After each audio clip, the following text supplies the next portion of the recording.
respiración, ¿sí? Por ejemplo, cuando estamos en reposo, ¿sí? Son de tipo inspiratorio. Por otro lado, tenemos un grupo respiratorio ventral, que en este caso vamos a encontrar mayor grupo neuronal de tipo expiratorio, es decir, son los que van a facilitar que se pueda dar respiración, tienden a generar la inhibición de los músculos que van a generar inspiración, es decir, normalmente tienden a inhibir al diafragma, por ponerles un ejemplo, ¿sí? Y también tenemos otros grupos neuronales que van a encontrarse en los centros neumotáxicos y en el grupo apnéutico. Cada uno es, digamos, trabaja de manera independiente, pero se necesita a su vez que ambos estén coordinados. En el caso del neumotáxico lo que hace es controlar, regular la frecuencia respiratoria. Y el centro apnéutico lo que hace es regular lo que vendría a ser la profundidad respiratoria. La semana pasada ustedes vieron fisiología del ejercicio. Hablaron de la profundidad respiratoria, ¿sí o no? ¿Sí? Sí. ¿Cómo se medía la profundidad respiratoria? En cruces, ¿no? Por la amplitud del tórax a la hora de respirar. Entonces, esto va a estar regulado por ese centro apnéutico. Entonces, tienen que trabajar de manera coordinada. ¿Ok? Ahora, esto trabaja como si fuesen reflejos. Reflejos que ustedes ya saben cuáles son sus componentes. Vamos a ver que hay receptores, que hay sensores, que vamos a hablar en un momento más. Van a ir por vías aferentes hacia estos grupos neuronales, principalmente el ventral o el dorsal, de acuerdo a cuál sea el requerimiento, mediados por principalmente el centro neumotáxico, también el apnéutico, no podemos dejarlo por fuera, y van a llevar a través de vías eferentes hacia los músculos de la respiración para generar una respuesta. Y vamos a ir viendo esas respuestas a continuación. Profesora, ¿esto es respiración forzada? Ahí estamos hablando de una respiración normal, ¿sí? Pero si es que hay alguna variación en ese proceso fisiológico, lógicamente también van a responder. Y lo vamos a ver ahorita. Ahora, es importante tener en cuenta que estamos hablando de que hay receptores, ¿sí? Estos receptores pueden ser centrales o bien pueden ser periféricos. En los centrales son los que conocen como quimioreceptores centrales. Y lo que van a medir es la disminución, el aumento del CO2, es decir, el aumento de los hidrogeniones. Porque recuerden, como hemos visto antes del receso, si aumenta el CO2, tenemos aumento de hidrogeniones, por esa reacción que ya hemos visto. Y en el caso de los periféricos, podemos tener quimioreceptores periféricos que lo que hacen es captar la disminución del oxígeno, ¿sí? Y podemos tener como receptores centrales a unos mecanorreceptores pulmonares, que lo que van a detectar al ser mecanorreceptores es la sobreinsuflación pulmonar. ¿Sí? Voy a explicar cada uno de estos tres tipos de receptores. Y vamos a empezar con los centrales. En este caso son quimioreceptores centrales, donde lo que se va a estimular es a nivel del bulbo raquídeo principalmente. Y esto se da, como hemos visto aquí, por un aumento del CO2 que va a generar que hay un aumento de hidrógeno. Entonces, ¿qué ocurre aquí? Cuando se está, por ejemplo, en un estado de hipercapnia, es decir, cuando los niveles de CO2 en la sangre son muy elevados, vamos a ver qué va a pasar hacia el líquido cefalorraquídeo. Y el CO2 se va a encontrar con la molécula de agua a través de la anhidraz carbónica, va a hacer que esa reacción sea mucho más rápida, mucho más eficiente, nos va a dar ácido carbónico y se va a disociar el hidrogenio y el bicarbonato. Pero es tanta la cantidad de hidrogeniones que se están formando que no va a poder neutralizar.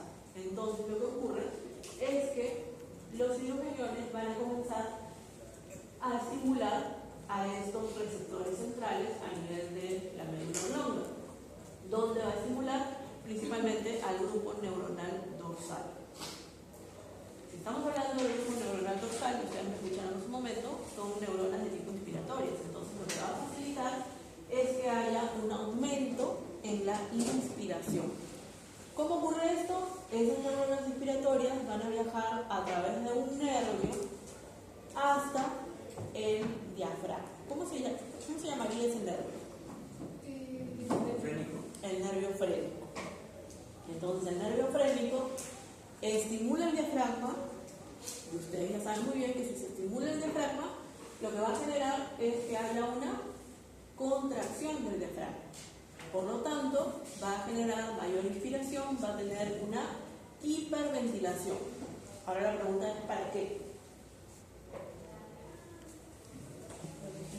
Para poder oxigenar, para poder captar mayor cantidad de oxígeno. Entonces, ese es el efecto que generan estos quimioreceptores centrales. ¿Sí? Sí. Al estimular el diafragma, obviamente se contrae, va a generar hiperventilación. ¿Para qué? Para poder captar el oxígeno. ¿Sí?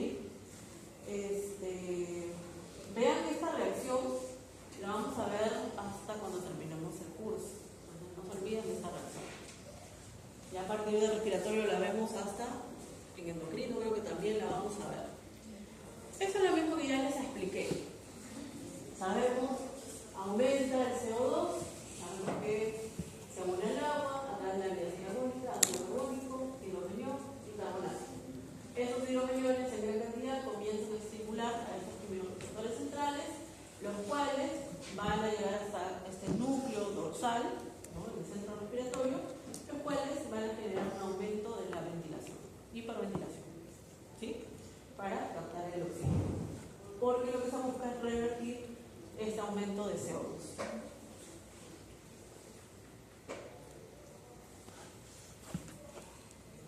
Estos son los periféricos, voy a explicar cada uno de estos.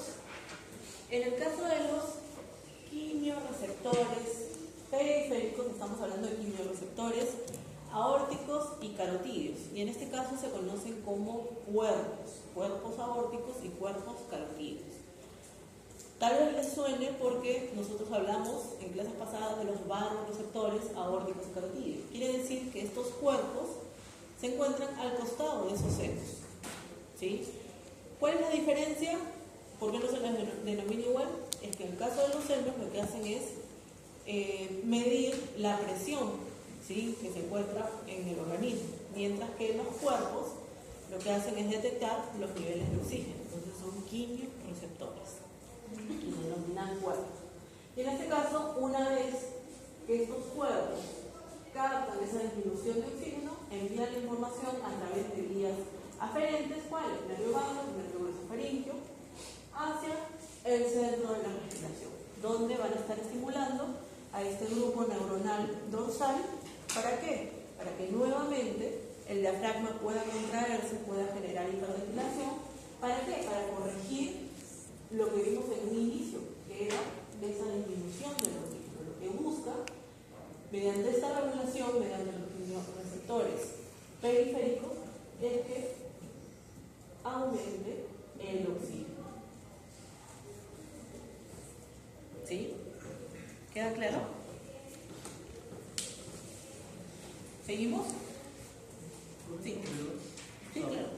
Hasta el bulbo raquídeo después. Cuando llega a lo que vendría a ser el bulbo raquídeo, va a estimular a neuronas inspiratorias, porque lo que busca el organismo es que aumente el oxígeno. Entonces tienen que ser estimuladas las del grupo dorsal, ¿sí? Y a través de la información que va a llegar del nervio frénico hacia el diafragma, va a generar hiperventilación. ¿Para qué?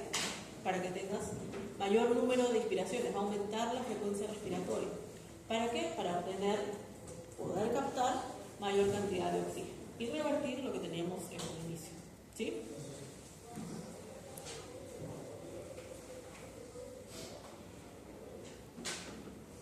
Y en el caso de lo que vendrían a ser los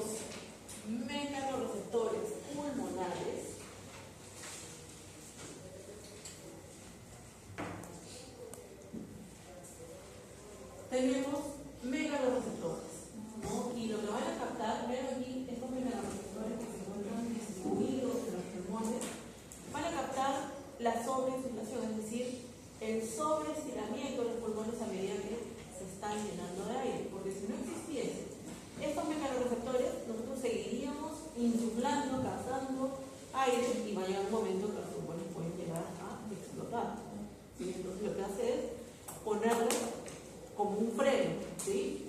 Entonces es un límite, exacto, ¿sí? Entonces, gracias a estos megareceptores periféricos se va a dar lo que se conoce como el reflejo de Hering-Breuer. ¿Qué ocurre en este reflejo de Hering-Breuer? Tenemos sobreinsuflación, estos megareceptores lo captan, envían información a través del vía gerente, nervio vago, va hacia el centro respiratorio, pero en esta ocasión lo que va a estimular es la zona ventral, el grupo ventral.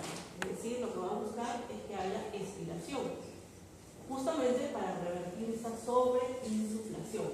Entonces, ¿qué es lo que ocurre aquí? Que esas neuronas de tipo respiratorio van a inhibir al nervio frénico. Por lo tanto, el diafragma no se contrae, se relaja. Y de esa manera se da la expiración. Sí. Una pregunta, ¿el nervio frénico en animales también está centroso así, no? ¿O prefiere? Puede variar de acuerdo a la especie, ¿sí? En algunos partes a partir de C3, C5, hay algunas especies donde llega hasta C7, depende, ¿sí? Pero esto es, digamos que un promedio, la mayoría se encuentra dentro de ese rango, mejor dicho. ¿Dudas sobre este tema, sobre este reflejo? ¿Ninguno? Igual aquí lo tenemos, ¿no? Inspiración, sobreinsuflación, estiramiento, vías aferentes, nervio vago, van hacia lo que debería ser el centro respiratorio. En este caso, lo que busca es activar a las neuronas expiratorias y tiende a inhibir a las expiratorias, porque lo que se busca es que se genere expiración. ¿Para qué? Para que los pulmones se retraigan. Sí. El diafragma se relaja. Se relajan.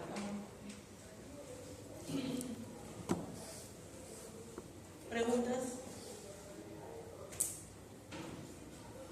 Esto seguramente lo han hablado también con Fernanda. El efecto de la exposición sobre la ventilación sabemos que es muy importante porque a medida que se realiza actividad física, la ventilación tiende a aumentar.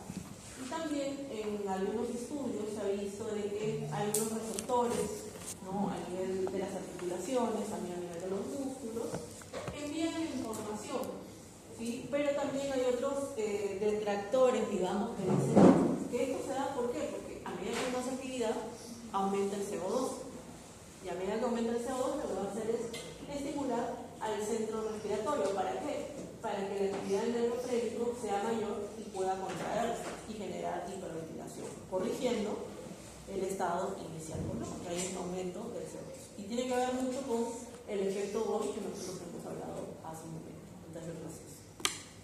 ¿Sí? ¿Dudas? ¿Preguntas?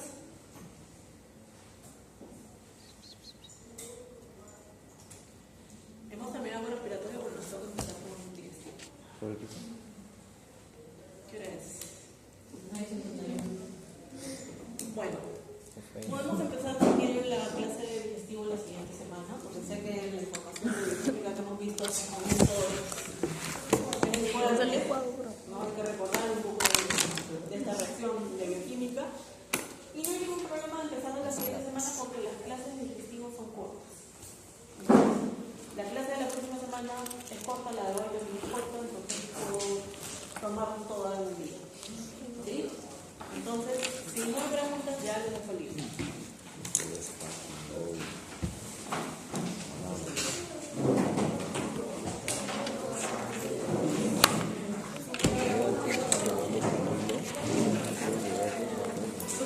O sea, sí, pincho. A mí me da su bigote, tipo. Pero sus canciones son bellas. Tiene una que se llama. Es que Son muy pegadizas. ¿Sí lo cortaste? No. Opinión de hate a Camilo.